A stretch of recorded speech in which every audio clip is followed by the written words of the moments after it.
المقام المحمود صلى الله وسلم عليه وعلى آله والأطهار وأصحابه والأخيار ومن على نهايتهم من بعد الحساب وعلينا معهم إلى يوم اللقاء الكريم الغفار. أما بعد. Limpahan puji kehadirat Allah Subhanahu wa Ta'ala yang Maha Mulia, yang Maha Agung, yang Maha Luhur, yang Maha Penyayang, yang Maha Pengasih, yang Maha memberikan kasih sayang, yang Maha memudahkan, yang Maha menjauhi kesulitan, yang Maha mampu atas segalanya, Allah Subhanahu wa Ta'ala. Hadirin hadirat yang dirahmati oleh Allah, ketahuilah bahwa berkumpulnya kita di tempat ini sudah dicatat oleh Allah Subhanahu wa Ta'ala. Setiap satu orang yang datang ke tempat ini sudah datang kepadanya undangan, sudah datang kepadanya perintah. Dia tidak bisa kemana-mana. Ketahuilah ada banyak ribuan orang dari manusia sama seperti kita. Mereka tidak mempunyai kelebihan apa-apa, kekurangan apa-apa. Mata mereka dua, hidung mereka, bibir mereka, telinga mereka, mungkin mereka sama kita. Tapi mereka tidak mendapatkan yang kita dapatkan. Mungkin banyak dari mereka sedang berada dalam maksiat, banyak dari mereka sedang berada di dosa, sedang melakukan hal-hal yang tidak diridhoi oleh Allah. Tapi Allah Subhanahu wa Ta'ala kumpulkan aku dan kalian, kumpulkan kita semua di tempat keridhaan Allah Subhanahu wa Ta'ala, di tempat terbukanya pintu jalan menuju kasih sayang Allah Subhanahu wa Ta'ala, di tempat di mana di sana disebutkan salawat kepada Nabi Muhammad SAW, di tempat di mana di sana Allah Subhanahu wa Ta'ala membukakan pintu taubat yang seluas-luasnya. Apa dosa yang kita miliki? Semua dosa yang kita miliki, jika kita hadapkan dosa itu dengan kasih sayang dan pengampunan Allah, tidak ada apa-apanya. Sebesar apa dosa yang kita punya, dengan pintu taubat Allah Subhanahu wa Ta'ala, dosa itu tidak ada apa-apanya. Allah yang mampu menghapuskan dosa, maka bertaubatlah kepada Allah. Ini tempat bertaubat, ini tempat kembali kepada Allah. Hai engkau yang kemarin dalam maksiat, aku dan kalian penuh berlumur dosa, kembali kepada Allah. Allah Subhanahu wa Ta'ala sudah kumpulkan ke sini. Jangan keluar dari tempat ini sampai dosa kita diampuni. Kita minta kepada Allah Subhanahu wa Ta'ala. Mau minta ke siapa? Dosa kita siapa yang bisa mengampunkan? Dosa kita siapa yang bisa menghapuskan? Dosa kita siapa yang bisa menghilangkan? Selain Allah Subhanahu wa Ta'ala. Di mana Allah Subhanahu wa Ta'ala di hadis yang sahih dari Nabi Muhammad SAW, Allah jika ingin menghapuskan, Allah jika ingin mengampunkan dosa seorang hamba, Allah Subhanahu wa Ta'ala hapuskan dosanya dengan cara apa? Seorang itu pada saat ditimbangan mizan, pada saat ditimbang amal dia yang baik dan buruk, dan ditanyakan kepada hamba itu hal-hal yang dia lakukan, di mana setiap satu dari kita akan ditanyakan setiap saat kehidupan kita. Apa yang kita lakukan, kenapa kita melakukan, setiap saat kita dosa kita ditanyakan oleh Allah. Sekelompok orang, Allah Subhanahu wa Ta'ala di waktu perbincangan dia dengan Allah, Allah tutup dengan tirai. Hanya dia sama Allah saja. Dan Allah berkata kepada dia, hambaku, kau ingat di waktu itu? Iya ya Rabb. Di tempat itu, iya ya Rabb. Apa yang kau lakukan? Hamba ini dengan malunya tidak bisa berkata apa-apa lagi. Kau ingat apa yang kau lakukan? Hamba itu berkata, iya ya Rabb. Allah berkata, kau bermaksiat kepada aku. Kau tahu di mana kau bermaksiat? Berkata, di mana ya Rabb? Kau bermaksiat di atas bumi yang kuciptakan untuk engkau. Kau tahu dengan apa kau bermaksiat?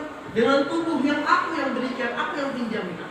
Kau tahu dengan kekuatan apa kau bermaksiat? Dengan tenaga, dengan makanan yang aku yang berikan kepadamu. Kau nafas dengan udara yang kuberikan kepadamu. Kau berada di bawah langit yang aku ciptakan untukmu. Kau bermaksiat kepada aku. Hamba ini dengan malu berkata, iya ya, aku mengharapkan pengampunanmu. Allah Subhanahu wa Ta'ala berkata apa?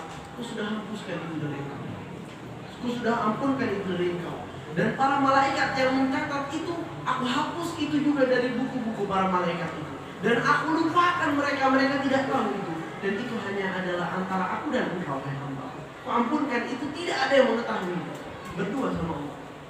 Hamba ini melihat kasih sayang Allah yang begitu luas. Dia berkata, ya Rabb, aku masih punya banyak dosa, hapuskan juga ya Rabb, ampunkan juga ya Rabb. Ini perbincangan antara Allah dan seorang hamba.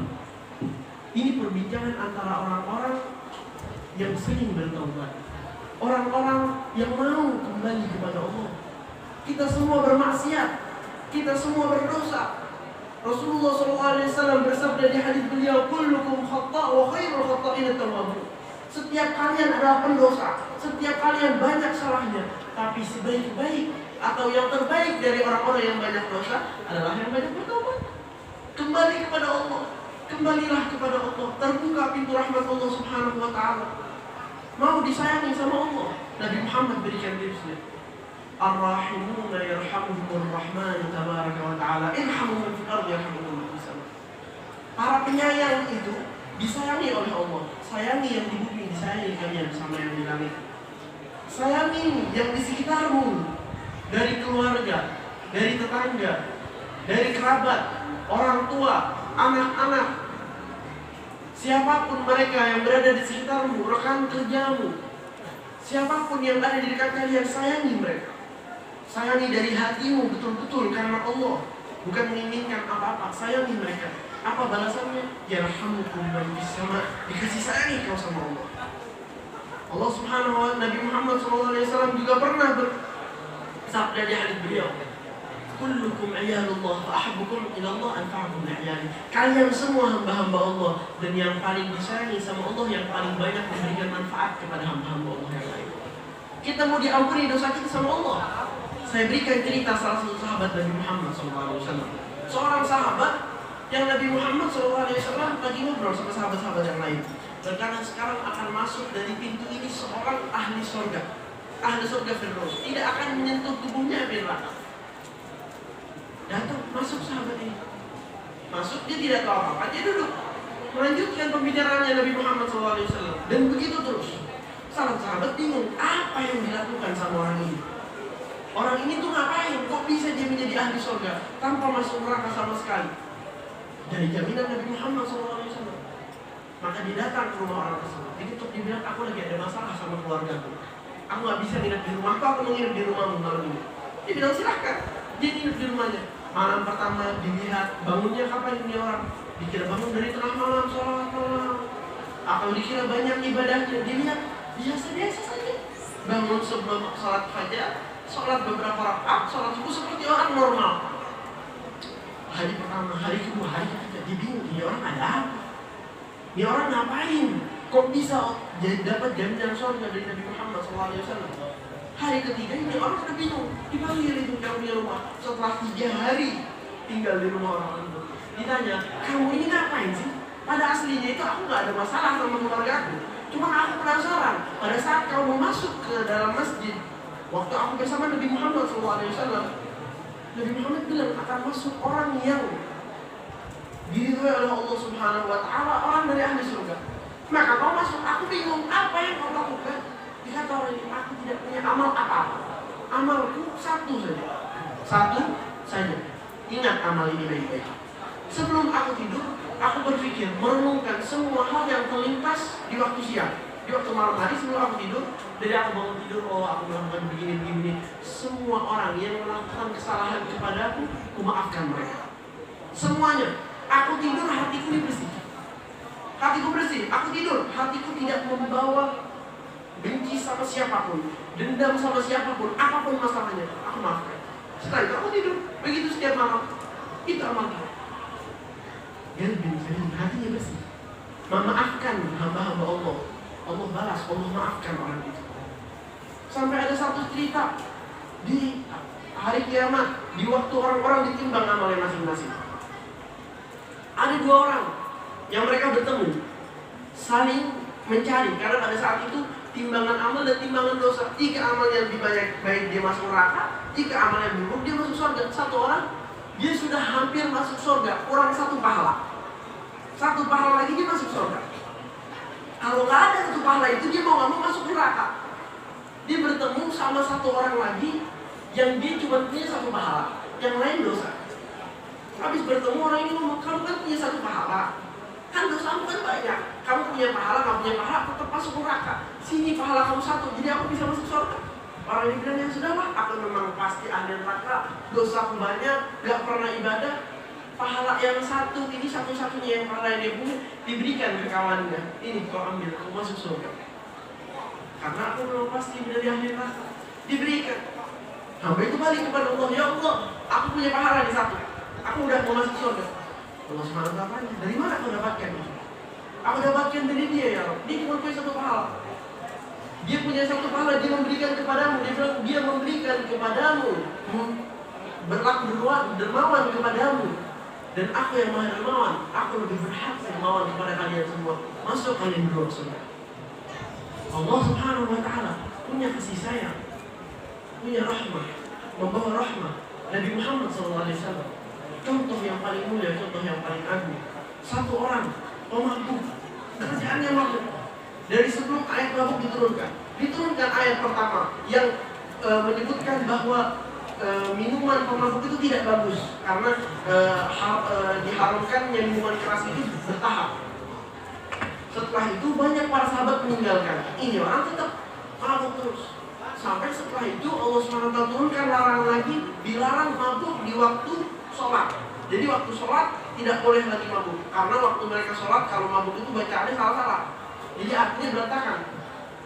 Ini orang tetap aja mabuk. Sampai yang ketiga Allah SWT bilang di akhir ayat, fahal antum muntahun. Allah larang dari minuman keras dan Allah katakan semoga ataupun apa kalian akan berhenti atau tidak. Allah berkata seperti itu sampai melarang keras orang yang minum minuman keras. Ini orang masih nggak tobat, minum terus. Allah turunkan lagi ancaman ataupun orang yang melakukan minuman keras dilakukan begini, dicambuk dan lain sebagainya. Orang itu masih mabuk lagi, mabuk berat, tidak bisa lepas, maksiat terus, tobat maksiat, sampai ketahuan berkali-kali, dicambuk berkali-kali, maksiat lagi. Sampai waktu itu lagi ngobrol ada para sahabat sama Nabi Muhammad SAW. Disebut orang itu, dibilang itu orang pemabuk itu ahli neraka dia. Muhammad SAW diam. Innahu rajulun yuhibbullaha wa rasuluhu wa yuhibbuhu Allah wa rasuluhu. Dia orang yang dicintai sama Allah dan Rasulnya dan mencintai Allah dan Rasulnya. Pemabuk dibela sama Nabi Muhammad. Nabi Muhammad dia mau pemabuk dilaknat. Nabi Muhammad SAW bersabda di hadisnya, syafaati li ahli al-kabair min ummati. Hadis ini saya ulang-ulang terus. Nabi Muhammad bilang, syafaatku untuk orang-orang dengan dosa paling besar di umatku. Yang dosanya besar-besar itu yang saya syafaatkan.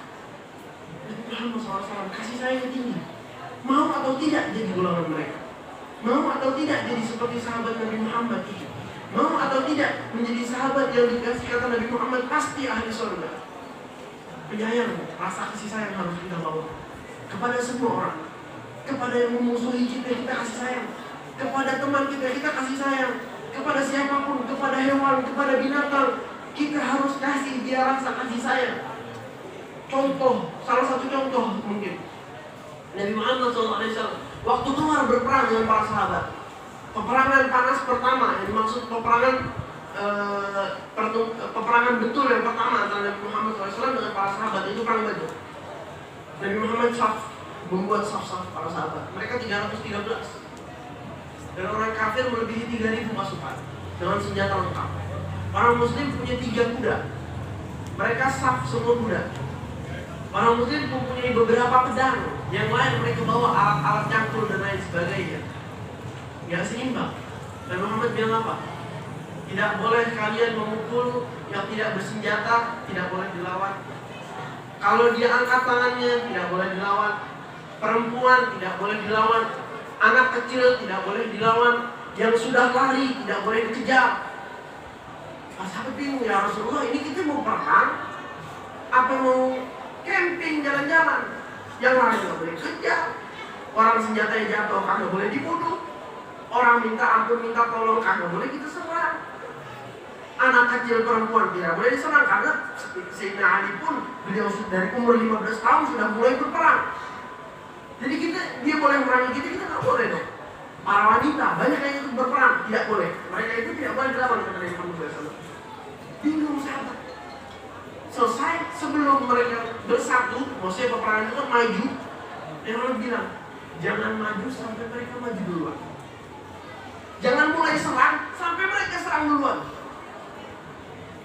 Rasa apa yang dibawa ini? Mana orang-orang yang mengaku mempunyai kasih sayang satu sama lain? Mereka menyayangi binatang lebih daripada orang manusia seperti mereka. Mereka tidak bawa rasa kasih sayang ini. Mereka tidak peduli berapa orang mati. Mereka tidak peduli. Nabi Muhammad SAW membawa rasa kasih sayang. Bahkan para ahli sirah menyebutkan, ahli tarikh menyebutkan bahwa Nabi Muhammad SAW di kehidupannya menghadiri 27 peperangan dan mengirim 47 tentara untuk perang. Dan semua yang meninggal dari kedua bagian, orang muslim dan orang kafir, di bawah 2000 orang. Selama 13 tahun berperang. 13 tahun, 10 tahun lebih mereka berperang. Dengan begitu angka banyaknya peperangan yang terjadi, tapi tidak ada banyak korban jiwa. Setelah perang Badar, kalau misalkan orang zaman sekarang, mereka bunuh-bunuhan satu sama lain, musuhnya mati, diapain? Dibuang. Seringkali mereka ngirim bom kemana-mana, orang-orangnya mati, diurusin. Dibiarin, terserah musuh kayak mana. Nabi Muhammad perang, musuh-musuhnya semua habis mati, diapain? Suruh gali kubur. Bahkan ada riwayat yang menyebutkan Nabi Muhammad bilang, gali kubur mereka satu-satu, jangan digabung satu tempat, biarin satu-satu. Ini Nabi Muhammad, ini Rasulullah, ini contoh, ini idola. Ini orang yang Allah utus kepada kita sebagai imam, sebagai pemimpin untuk kita, membawa sifat rahmah, kasih sayang kepada orang lain. Tidak berhenti sampai situ. Pada saat semua dikuburkan, Nabi Muhammad SAW di perang Badar memanggil nama mereka satu sama lain. Masih diajak ngomong, itu orang yang dikuburan. Nabi Muhammad disiksa sama mereka. Kau tahu siapa mereka? Mereka yang menumpahkan kotoran unta ke punggung Nabi Muhammad SAW. Waktu beliau sujud menghadap Allah Subhanahu wa Ta'ala, ini mereka. Mereka yang melempari kaki Nabi Muhammad sampai berdarah, tidak kuat berjalan, diseret Nabi Muhammad SAW, ini mereka. Tahu mereka itu yang mereka lakukan kepada Nabi Muhammad. Mereka, salah satu dari mereka sampai ada bekas di lehernya, bekas tali, selalu mengatakan apa yang dikatakan oleh lisannya, Allahumma hidumni fa innahum la ya'lamun.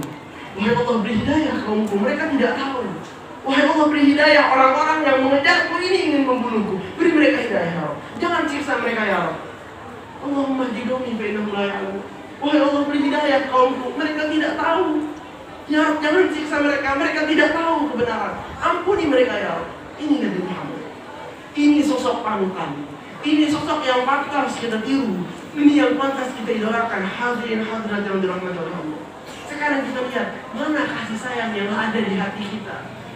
Mana rasa lemah lembut yang ada di kita? Apa kita mempunyai bagian itu dari Nabi Muhammad SAW? Apa kita mempunyai rasa kasih sayang yang dipunyai oleh Nabi Muhammad SAW? Dari ayah ke anaknya. Apa kita punya rasa kasih sayang yang ada di Nabi Muhammad SAW? Nabi Muhammad SAW lagi tidur. Datang anaknya Sayyidina Husain ke atas dada beliau, bermain di atas dada Nabi Muhammad SAW.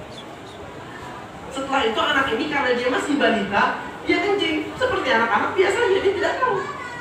Kencing itu mulai membasahi tubuh Nabi Muhammad. Datang satu sahabat dengan tegasnya, dengan gegasnya langsung mau mengangkat bayi itu. Nabi Muhammad terbuka matanya. Tinggalkan, biarkan anak itu tenang. Apa kau tidak tahu siapa yang mengganggu dia setelah mengganggu aku? Kasih sayang yang begitu besarnya kepada cucunya Sayyidina Husain, kepada cucu Nabi Muhammad SAW. Ini yang ada di hati beliau. Musuh, kasih sayang.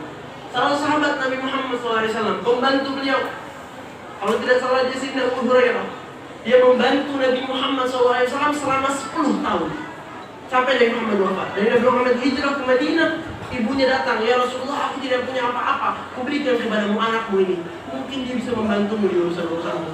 Anak masih kecil, umurnya masih beberapa tahun, kalau tidak salah belum sampai 10 atau belasan tahun, masih suka main. Pernah suatu hari Nabi Muhammad perintahkan dia ke pasar beli barang. Dia lagi jalan ke pasar, dia lihat anak-anak kecil lagi pada main. Namanya anak kecil, dia ikut main.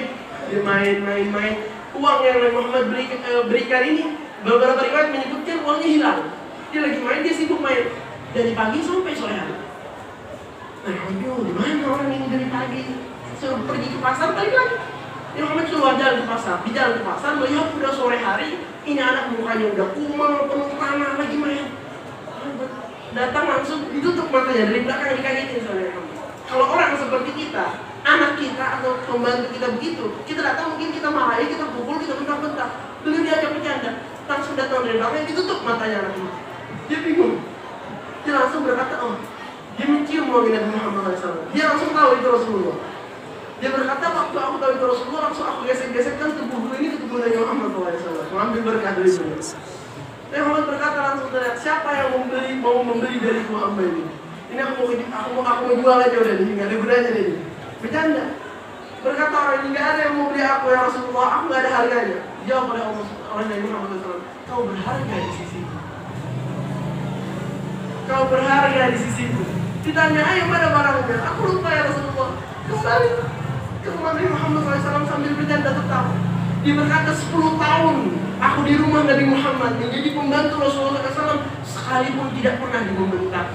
Sekalipun dia tidak pernah berkata kepadaku, kenapa kau melakukan itu? Kenapa kau melakukan itu? Sekalipun tidak pernah. Ini Nabi Muhammad SAW. Siapa yang mencontoh beliau? Siapa yang siap mencontoh beliau? Siapa yang siap membawa kasih sayang seperti ini? Tapi kita lihat sisi lainnya. Sisi kasih sayang beliau sangat besar. Anaknya juga, Sayyidina Husain juga yang tadi pipis di atas tubuh Nabi Muhammad, dia makan korma sedekah. Ahlul-Bait tidak boleh makan makanan sedekah. Korma sedekah buat masjid dimakan namanya anak. Nabi Muhammad masukkan jarinya dalam tenggorokan anaknya, berkata, dikeluarkan. Kenapa seperti itu? Mungkin sekarang kalau kita bilang orang masukkan jarinya ke mulut anak bayi mengeluarkan makanan yang dimakan, oh itu jahat. Tidak, kasih sayangnya membuat dia melakukan hal seperti itu. Jangan makan ini tidak boleh. Ini didikan Nabi Muhammad. Ini didikan Rasulullah. Dia tidak mau orang tersakiti. Dia menyayangi setiap orang. Tapi kalau sudah berhubungan dengan perintah Allah, berhubungan dengan apa yang Allah inginkan, berhubungan dengan larangan Allah, tidak ada main. Tidak ada bercanda. Kalau ada hubungan melarang perintah Allah Subhanahu wa Ta'ala, tidak ada yang bisa menandingi kemarahan Nabi Muhammad SAW. Nabi Muhammad pernah memerangi kaum yang sangat besar dari kelompok Yahudi karena satu dari mereka menggoda satu wanita. Diperangi satu kelompok, satu kaum. Ini kemarahan Nabi Muhammad kalau sudah hal penting dilecehkan. Tapi itu setelah perjanjian yang ada antara Nabi Muhammad dengan mereka untuk tidak mengganggu orang muslim, maka orang muslim tidak mengganggu mereka. Mereka datang, satu wanita lagi belanja ke pasar. Dia duduk, wanita ini, untuk melihat barang. Datang orang Yahudi tersebut, diikat bajunya yang bagian atas dan yang bagian bawah. Setelah berdiri wanita itu, terbuka bagian tubuh dia, terbuka kakinya, betisnya. Karena pada saat itu dikatakan setelah turun ayat hijab atau perintah wanita untuk menutup, maka dikatakan wanita-wanita di Madinah itu seperti burung gagak yang hitam, nggak kelihatan apa-apa. Bahkan sebagian sahabat berkata, aku tidak bisa membedakan wanita ini jalannya maju atau mundur, aku nggak bisa bedain. Hitam tertutup. Ini wanita-wanita yang suci. Ini perempuan ini dilakukan seperti itu, dia teriak. Bangun semua para sahabat di pasar, bilang ada apa itu? Langsung sampai kabar kepada Nabi Muhammad SAW. Mereka keluar dari perjanjiannya itu, dan mereka melakukan hal yang tidak baik terhadap wanita tersebut, diperangi sama Nabi Muhammad. Tapi setelah perjanjian yang jelas sebelum itu, setelah urusan-urusan yang jelas sebelum itu, jika ada urusan sama Allah Subhanahu wa Ta'ala, meninggalkan sholat, meninggalkan yang baik, beliau marah dengan batas-batasnya, dengan cara-caranya. Satu orang, mungkin ini tidak umum ya, satu orang datang kepada guru saya, dan guru-guru ini yang kita Rahim Umar bin Muhammad bin Salim bin Hafid. Datang kepada Rahim Umar ini, dia orang kafir, belum masuk Islam. Habib, saya mau masuk Islam, tapi saya malas sholat. Sholat itu di Islam banyak banget, 5 kali sehari saya nggak mau sholat, capek. Tapi boleh ya saya masuk Islam tapi nggak usah sholat. Hewan bilang ya udah nggak apa-apa, masuk Islam nggak usah sholat nggak apa-apa. Karena apa? Karena kalau dia nggak masuk Islam, dia 100% ahli neraka. Pada saat dia menyebut masuk ke dalam Rasulullah, walaupun dia nggak sholat, masih ada kemungkinan dia mati. Dia akan mungkin terbakar sedikit di api neraka. Setelah itu kembali ke surga Allah. Ini kasih sayang. Masuk Islam, masuk dia ke agama Islam. Pertama, dia duduk di musola, tidak Mustafa ini cerita. Dia duduk di musola, lihat orang-orang pada sholat, kayaknya asik, boleh diikut. Dia bilang, Umar, saya mau ikut dong sholat, tapi satu aja, jangan banyak-banyak. Terus yang pendek Habib ya, panjang-panjang saya males. Kayak sholat zuhur, asar tuh 4 rakaat saya males. Saya mau pendek-pendek aja. Saya udah sholat subuh 2 rakaat. 2 rakaat dah pendek, iya, itu yang paling pendek. Oke, akhir ada mau. Dia sholat 2 rakaat setiap hari subuh aja. Asar, dia cuma duduk di pinggiran, maghrib duduk, semua duduk. Kata Habib, nambah dong 1. Enak kayak ini. Nambah. Setelah itu dia sholat 5 waktu, istiqomah. Setelah beberapa saat balikan, Bib ada tambahan gak? Mungkin enak nih. Nambah mau sholat, dikasih sama Umar sholat sunnah 2 rakaat sebelum subuh, begini. Jadi orang itu sekarang salah satu pendakwah orang Barat, orang Australia kalau tidak salah. Jadi pendakwah sekarang. Ada banyak orang-orang dulunya pendeta di sana datang tarik masuk Islam, sekarang jadi pendakwah di sana. Ini rahmat. Ada satu cerita, ini dari lucuan misalnya. Satu orang kafir masuk Islam, tapi kepada orang yang salah. Awal dia masuk Islam ditanyakan, kamu udah khitan belum? Karena kalau tidak khitan, wudhunya tidak sah. Langsung orang ini bilang, khitan? Enggak, saya nggak mau. Tapi dia udah ngelafaz syahadat. Oh, kamu tidak mau khitan? Kamu harus khitan kalau di Islam. Dia bilang, ya sudah, saya kembali lagi. Saya nggak jadi masuk Islam. Oh, kamu keluar dari agama Islam, ya potong leher kalau gitu. Kalau terpilih dah tuh, mau potong ini bawah atau mau potong leher. Dia bingung ini orang. Ini bukan jalan yang benar. Jadi lucu malah. Orangnya bingung. Ini cara orang membawa kasih sayang. Ini cara kita membawakan dakwah dari Muhammad SAW. Orang nggak demen sholat, ya udah sedikit, step by step. Ya udah, dia masuk Islam dulu dah. Nanti gampang masalah sholat. Dia masuk Islam, dia baru ngerasain ledatnya sholat, enaknya dikir. Oh ini enak nih, mau sholat sedikit, selangkah. Bukan orang-orang yang bersalah langsung kita pukul, tidak. Rangkul, ajak baik-baik, kasih tahu nih jalan ini baik, jalan ini benar. Nabi Muhammad kasih sayang. Karena orang-orang yang mereka tahu dari Islam ini jahat, yang mencuri potong tangan, yang membunuh potong leher, begini. Bukan seperti itu. Nabi Muhammad SAW datang kepada Nabi Muhammad satu wanita yang penzina. Dia datang perutnya lagi hamil, atau kalau tidak salah datang belum hamil. Datang ya Rasulullah, saya udah nikah ya Rasulullah, tapi saya masih berzina. Saya mau dirajam. Ya Rasulullah. Apa yang harus saya lakukan? Saya mau dirajam. Nabi Muhammad bilang nanti dulu. Mungkin kamu tidak yakin, mungkin kamu tidak melakukannya. Orang ini pokoknya yakin. Nabi Muhammad langsung bilang, tutup dirimu. Wanita ini pergi, kembali lagi. Setelah beberapa saat dia datang, perutnya sudah besar. Ya Rasulullah, aku udah hamil. Ini anak haram. Gimana ya Rasulullah? Aku mau dirajam. Dijawab sama Nabi Muhammad, nanti lahirkan dulu anak itu. Balik lagi dia, berapa bulan lagi anaknya sudah lahir. Dia udah gendong anaknya. Ya Rasulullah, sekarang aku mau dirajam. Nanti dulu, susukan anak itu. Biar dia besar dulu. Dia pergi lagi, disusukan anaknya. Kembali sama Nabi Muhammad, anaknya lagi membawa roti. Dia bisa makan, dia bisa jalan sendiri. Langsung, ya Rasulullah, sekarang aku berajam. Rasulullah bilang, kalau kamu betul-betul mau taubat kepada Allah Subhanahu wa Ta'ala, bismillah. Maka langsung anaknya ditaruh di tempat lain, dirajamlah wanita itu dengan cara Islami. Setelah dirajam wanita tersebut, dikuburkan di kuburan Maisar, Nabi Muhammad berkata, demi Allah, taubatnya wanita ini di sisi Allah bisa dibagi-bagi ke penduduk Madinah. Penduduk Madinah akan tercukupi, semua dosa mereka akan diampunkan dengan taubat satu wanita ini. Ikhlas mau taubat. Udah datang betul-betul orang zaman sekarang kalau melihat orang, oh ini zina, oh ini dia begini. Jangan siapa itu? Siapa yang ngajarin?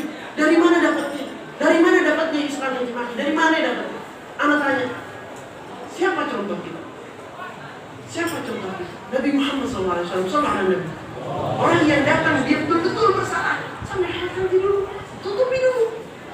Allah Subhanahu wa Ta'ala berkata di Al-Quran, bagi orang-orang yang bermaksiat, bagi orang-orang yang mencuri, hukuman mereka apa? Potong tangan jika ditemukan saksinya dan barang bukti dan lain sebagainya, potong tangan. Tapi Allah juga bilang, tapi kalau siapa yang sudah taubat sebelum ketahuan, itu Allah udah ampuni, jangan kalian apa-apakan.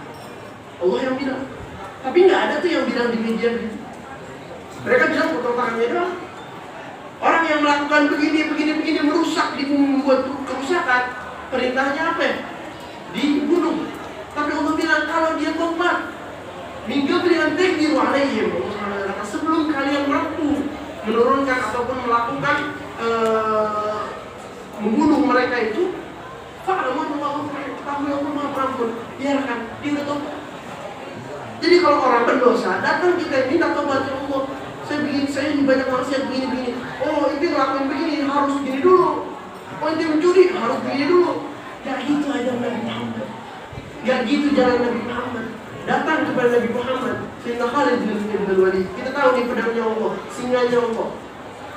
Ini orang, dia pertama, dia yang membuat kehancuran di perang Uhud.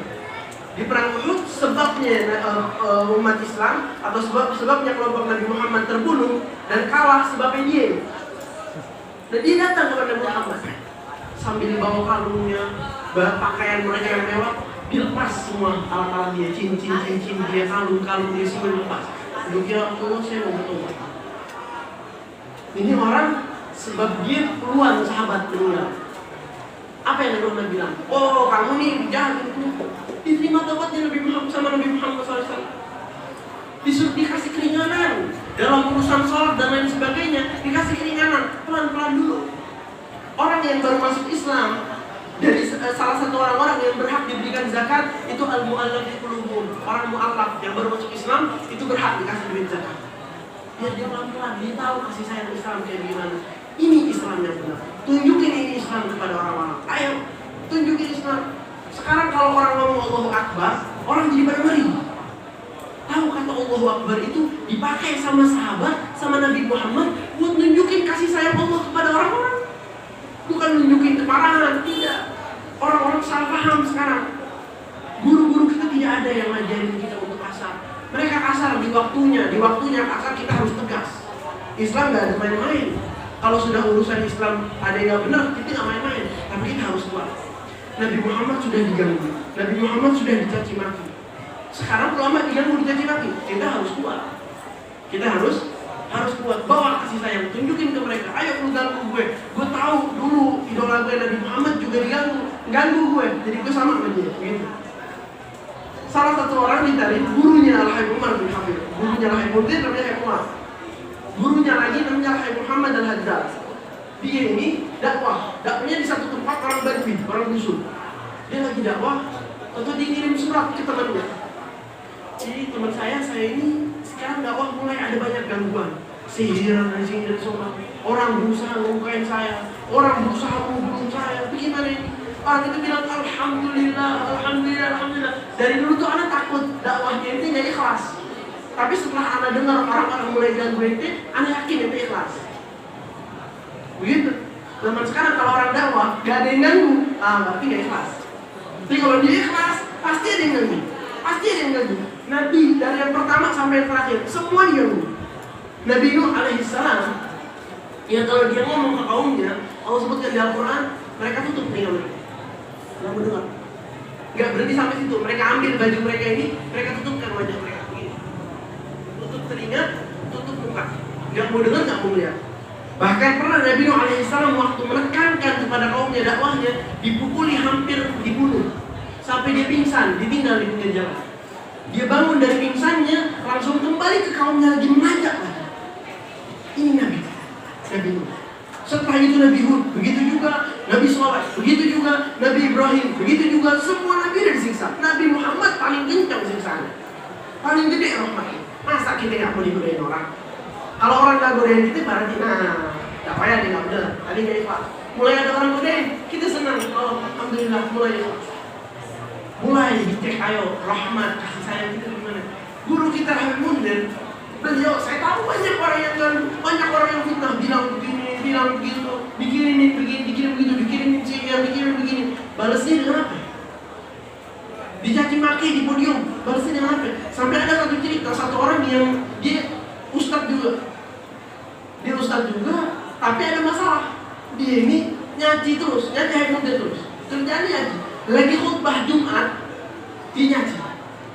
Oh itu tuh, Mundir tuh begini. Lagi khutbah Jumat, nyaji lagi. Dan dia nggak tahu di khutbah hari itu Habib Mundir hadir, ada di depan. Dia nggak tahu. Setelah selesai Jumat, sholat, habis salam, datang Habib Mundir, salaman dia dicium tangan. Nangis sama ini. Oh lu, namanya Mundir musyawarah yang setiap hari gue caci maki di sholat Jumat, gue nyaci kan lo, gue kemana-mana gue nyaci lo nih menjawab begini nih. Cium tangan gue, orang yang kata dia mungkin anak saya tidak mencium tangan saya seperti kau mencium tangan saya. Minta maaf deh. Ini kasih sayang. Ini jalan yang benar. Bukan orang jahat kita balas kejahatan, bukan. Orang jahat, orang ngelakuin keburukan, kita balas keburukan. Kalau kita balas dia keburukan, sama sama dia. Tapi kalau orang berikan kita keburukan, kita balas dengan kebaikan. Kita doain. Cerita salah satu salaf di Tarim, orang besar, wali besar, hartanya luas, duitnya banyak, suka naruh sedekah-sedekah jariah. Dia suatu hari bikin di depan Shibang, di satu jalan yang gersang. Dia bikin apa? Barada, yang dimaksud tempat air. Jadi orang-orang yang berpergian tuh karena hausnya, jalanannya panjang, gersang, panas, dia orang butuh air. Dia bikin tempat air. Dia bikin tempat air, orang pada senang. Tahu-tahu mereka datang pagi hari, ini tempat itu banyak kotoran. Mohon maaf, banyak kayak kotoran manusia lah, kotoran ini, kotoran itu, kotoran hewan. Bau nggak enak. Hari pertama, hari kedua, begitu lagi hari ketiga, dia nyuruh khadirnya, lihat dari jauh, siapa yang ngelakuin. Abis ente lihat siapa yang ngelakuin, langsung ente jangan datangin, jangan apa, datang nggak ada kasih tahu siapa. Dia datang, dia liatin. Yang tahu tuh yang datang masih keluarga sama dia Habib. Kalau tidak salah misalnya, nih, Beb, ternyata keluarga antum tuh dia kurang ajar, dia begini. Dia bilang, oh enggak, kayaknya kita yang ada salah, kita begini. Besoknya pagi itu langsung Habib itu ngambil kurma, karena orang-orang Solo paling demen sama kurma. Ngambil kurma banyak, ngambil hadiah banyak, datang sekeluarga nyamperin rumah itu orang. Bukan nyamperin ngajak berantem, enggak. Dibawa kurma, dibawa hadiah, minta maaf kalau ada salah mente, begini-begini. Itu orang pura-pura nggak tahu aja. Diminta maaf, didoain segala macam bayan. Besoknya lagi, Habib ini nyuruh si pembantu yang lihat lagi. Besoknya dilihat orang itu datang bawa dupa. Dupa itu kayak arang yang dikasih kayu wood yang jadi wangi. Jadi itu kalau ditaruh ke tempat apapun, tempatnya jadi wangi. Dikelilingin tuh tempat air yang pakai dupa, jadi wangi setiap malam gitu. Kalau misalkan orang itu Habib itu ngumpul orang ini, mungkin dia nggak bakalan datang bawa dupa setiap hari, tapi dibalas dengan adab, dengan kasih sayang, dengan rahmat. Itu jalan kita. Ente mau tahu jalan kita gimana? Jalannya begini. Ini jalan yang Allah Subhanahu wa Ta'ala turunkan dari nabi ke nabi sampai Nabi Muhammad SAW. Ini kasih sayang Nabi Muhammad. Tiru, ente mau disayangi sama Allah. Tiru, ente mau disayang sama Allah. Sayangin anakmu, sayangin keluarga lo, sayangin mereka. Jangan mereka pergi sama orang-orang yang gak baik. Sayangin anakmu, jangan mereka sibuk sama hal-hal yang tidak diridhoi oleh Allah.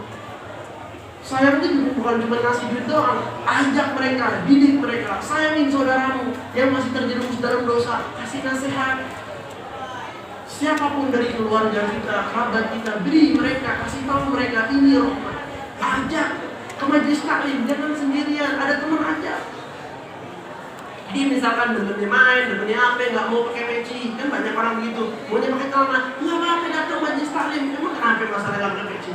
Bilang ke dia, Allah tuh gak ngeliat muka lu. Mau lu jelek ya, mau lu apa kan. Allah gak ngeliat peci lu, Allah gak ngeliat baju lu, Allah gak ngeliat sarung lu, Allah ngeliat hati lu. Bilang begitu. Lu datang mau tobat, ya udah. Mungkin lu lebih baik daripada orang-orang yang pakai peci, mau pakai imamah. Tapi kalau hati lu bener, Allah demen, gitu aja. Nanti kalau dia udah demen, dia mau pakai peci, kasih tahu peci itu sunnah Nabi Muhammad. Dulu Nabi Muhammad pakai peci, ini mau pakai peci enggak? Terserah ente. Mau pakai peci, bagus, nggak pakai, nggak ada masalah. Emang kenapa ya kalau pakai peci dosa? Enggak, nanti mau sholat yang benar. Belum mau sholat, nggak apa-apa, biarin, nggak usah sholat, mau hadir majelis taklim. Dia hadir majelis taklim, dia ngerasain ketenangan. Dia ngerasain, oh majelis tuh begini. Oh sholat sama Nabi begini, oh enak ya. Di sholat, oh sholat tuh enak ya. Di sholat, baru dia depan sholat. Seperti jalannya guru-guru yang kita Habib Umar bin Hafid, begitu jalan mereka. Karena itu dakwah bisa luas. Akhir saya tutup dengan firman Allah Subhanahu wa Ta'ala kepada Nabi Muhammad, "Walau kunta faddan ghalidhal qalbi lanfaddu min hawlik." Kalau engkau itu kasar, hatimu keras, mereka akan pergi dari sekitarmu. Tapi karena Allah turunkan kepadamu kasih sayang dan rahmat, orang-orang dekat sekitar kamu. Ente mau banyak orang dapat hidayah sebab ente rahmat, kasih sayang yang gede. Jangan musuhi siapapun, musuh ente yang dibantu, begitu jalannya. Ente mau bayar begitu, ente mau ikutin Nabi Muhammad begitu. Jadi doa sama Allah, minta sama Allah. beri taufik, beri hidayah, biar kita kuat. Gak gampang jadi orang-orang seperti itu. Gak gampang jadi orang yang punya rasa kasih sayang yang besar kepada umat Nabi Muhammad.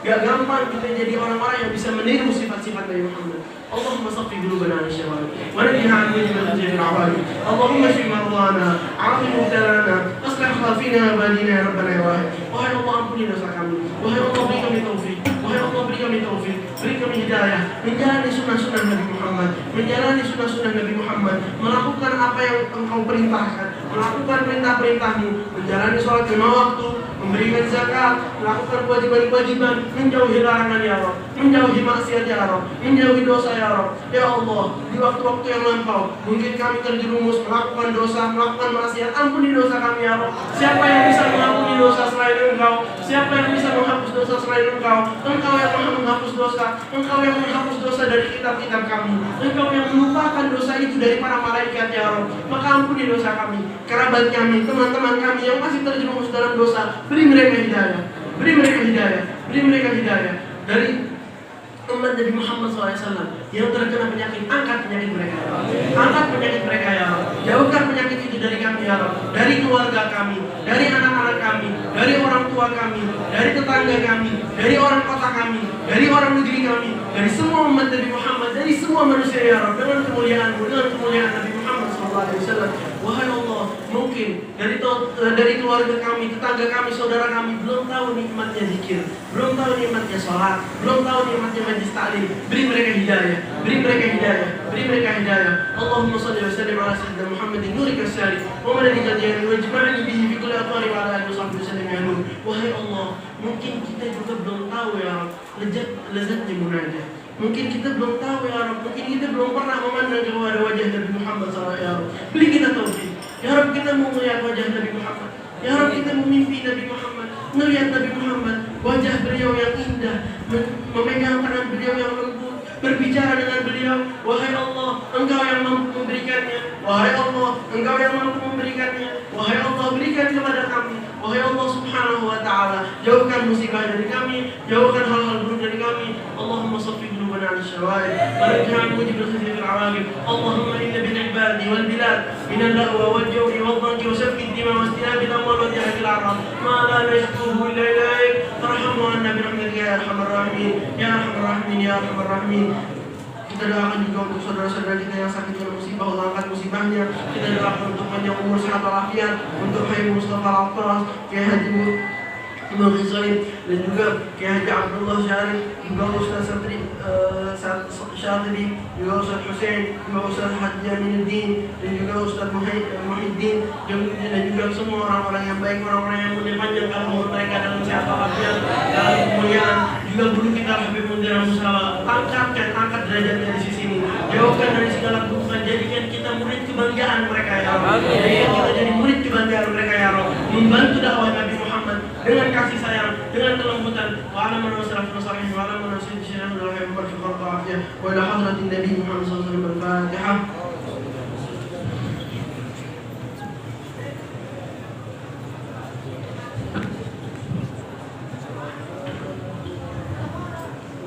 Ya